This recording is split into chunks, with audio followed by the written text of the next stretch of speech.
चिकित्सा संस्था सीआईपी में कार्य कर रही security agency intelligence security of India के एएसओ परवेज आलम पर सुरक्षा कर्मियों की बहाली को लेकर पैसा लेने का आरोप गलत साबित हुआ। इस संबंध में आरोप लगाने वालों में शिखा शेफाली कुजूर, अनुज कुजूर, खिसपाल खेस ने कांके थाना और सीआईपी प्रशासन को दिए गए अपने आवेदन को वापस ले लिया।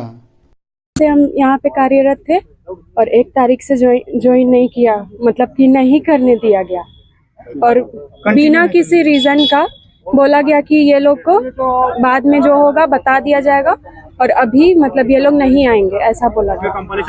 डायरेक्टर सर बोले कि अपना नाम और नंबर लिख कर दो, हम मतलब कि बुलाएंगे। और हम फिजिकल के लिए भी रेडी है सर, फिजिकल टेस्ट के लिए, लेकिन अभी तक वैसा कोई ये नहीं आया है।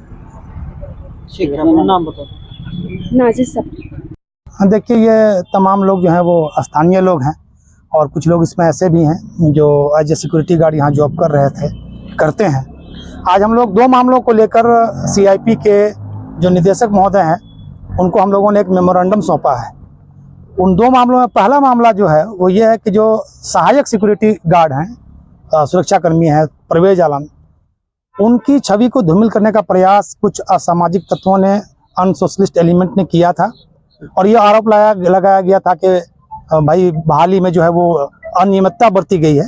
तो एक तो हम लोगों ने निदेशक महोदय से ये मांग की कि सर, परवेज आलम जो एक प्रतिष्ठित व्यक्ति हैं, आपको मालूम होगा कि परवेज आलम जो है वो सर्जेंट कमांडर रह चुके हैं इंडियन एयरफोर्स में, उन्होंने वहाँ सर्विस की है, तो वो सिक्योरिटी के मामले को, सुरक्षा के मामले को जितने अच्छे तरीके से समझते हैं, दूसरा कोई व्यक्ति अनट्रेंड आदमी या जो इंडियन आर्मी में काम नहीं कर चुका है वो आदमी नहीं समझ सकता उसको। तो हम लोगों ने ये मांग की कि सर, इसका खंडन एक निदेशक कार्यालय से भी होना चाहिए कि एक प्रतिष्ठित आदमी को इस तरह से बदनाम करने की, उनके छवि को धूमिल करने का प्रयास किया गया। लेकिन इससे बड़ा जो डिमांड था वो ये था कि जो भी सुरक्षाकर्मी अभी सिक्योरिटी एजेंसी के जरिए बहाल किए गए हैं या किए जाएंगे भविष्य में, तो हम लोगों ने डिमांड किया कि चूंकि ये मनस चिकित्सा संस्थान है, आपको मालूम है कि यहाँ जो है मेंटली इल लोगों को एडमिट किया जाता है और बाद दफा वो वायलेंट हो जाते हैं, हिंसक हो जाते हैं। तो उनको संभालने के लिए नौजवान सुरक्षा गार्ड कर्मियों की जरूरत है, जो हम कहते हैं कि बिलो जो है वो 40 हो, 45 हो। आप 55 साल के व्यक्ति को यहाँ आप अगर सिक्योरिटी गार्ड में रख देंगे तो वो सही से नहीं संभाल पाएगी, या पता चलेगा कि उसकी बॉडी में 10 तरह की बीमारियां हैं। तो हम लोगों ने महोदय से ये डिमांड किया कि सर, फिजिकल टेस्ट जरूर लिया जाए, चाहे जो कार्यरत हैं उनका हो या फिर जो आगे भविष्य में बहाल किए जाएंगे उनको। और निदेशक महोदय ने बहुत ही वेलकम किया हम लोगों के डिमांड का, बहुत ही बेहतरीन रिस्पॉन्स उन्होंने दिया है।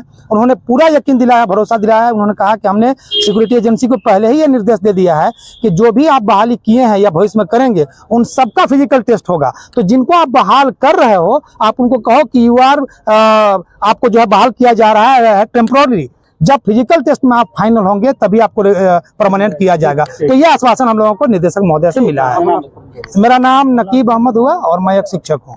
निदेशक महोदय से मिले और एक ज्ञापन सौंपे और ज्ञापन में निदेशक महोदय ने कहे कि जो भी सिक्योरिटी गार्ड बहाल होंगे या रहेंगे उनको फिजिकल टेस्ट लिया जाएगा और पूरा बोले कि पूर्ण रूप से उनका फिजिकल टेस्ट लेने के बाद ही लिया जाएगा। और विशेष करके जो परवेज आलम साहब जो सिक्योरिटी अफसर है, उनके बारे में, उनकी छवि के बारे में धूमिल करके पेपर में दिया गया, प्रेस मीडिया में, और कुछ असामाजिक तत्व ने उनके बारे, उनका माने मान सम्मान और उनका जो इज्जत है और जो उनका ये है उसको जो धूमिल किया गया है, वो कुछ दलाल तबके के लोग जो हैं यहाँ उनका नहीं चल रहा है, उनके रहते हुए बहुत अच्छे ढंग से यहाँ चला रहे थे और चलाने की कोशिश कर रहे हैं, उनको रोकने की कोशिश किया जा रहा है। यहाँ आके सीआईपी में बहुत सारा चीज़ को सुधार कर रहे हैं और सुधार करके काम कर रहे हैं, तो लोगों को भा नहीं रहा है। वो बहुत अच्छे इंसान है, साफ छवि का आदमी है और एयरफोर्स का कमांडर है और यहाँ पर सिक्योरिटी अफसर के तौर पर वो आए हुए हैं और अच्छा काम कर रहे हैं सीआईपी के लेकर के, ऑफिस के लेकर के, और खासकर सुरक्षा गार्ड का जो डिपार्टमेंट या बहाली जो भी हो रहा है तरीके से सिस्टमेटिक ढंग से काम कर रहे हैं, उसको लोग धूमिल उनको कर रहे हैं और उनके साथ उनका इज्जत को धूमिल कर रहे हैं। बहुत अच्छे इंसान और बहुत अच्छे लोग, गरीब डायरेक्टर सर से मिले। डायरेक्टर सर सीधे बोले कि हम एजेंसी को दिए हुए जिम्मा कि सब कोई का फिजिकल टेस्ट होगा, उसी को रखा जाएगा जो फिटनेस होगा। वो सबको बोले गए। मेरा मोहम्मद नईम अख्तर, समाज सेवी।